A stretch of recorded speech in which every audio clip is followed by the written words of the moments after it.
How long would you survive if all your DNA suddenly disappeared? At first, this sounds like a sci-fi weapon problem, or a medieval problem, depending on who you ask.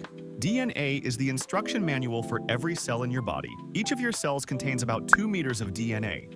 That doesn't sound like much, until you remember you have about 37 trillion cells. If you stretched out all the DNA in your body, end to end, you'd get roughly 70 billion kilometers. That's several round trips from Earth to Pluto. Biology is rude like that. If all that DNA suddenly vanished, you'd lose about 100 to 150 grams of mass. You might feel a tiny uniform shock. In real life, nobody has ever lost all their DNA at once. But parts of the system do break. This happens through things like food, toxins, and something called oxidative stress. Take bracken fern. It grows almost everywhere on Earth. Looks harmless, tastes edible. And for years, nothing happens. That's the trick. It looks like a normal plant in a normal forest doing normal plant things. Nature prefers subtlety.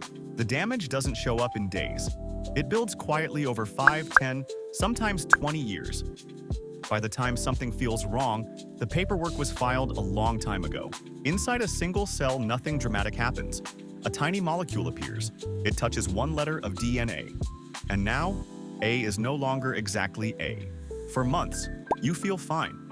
For years, you still feel fine. For a decade, still fine. And then, one day, the math finally catches up. Now let's speed things up. This is Bothrops asper, a snake found in Central America and southern Mexico. This snake doesn't live in lava pits or cursed temples, just normal jungle. When the venom enters your body, it triggers massive cell damage.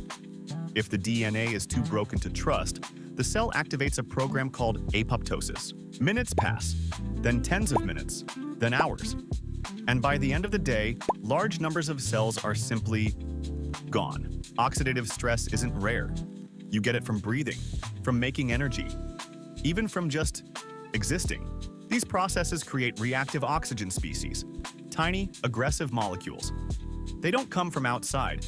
They are made inside your own cells, even while you're asleep, especially while you're asleep. Seconds, damage appears.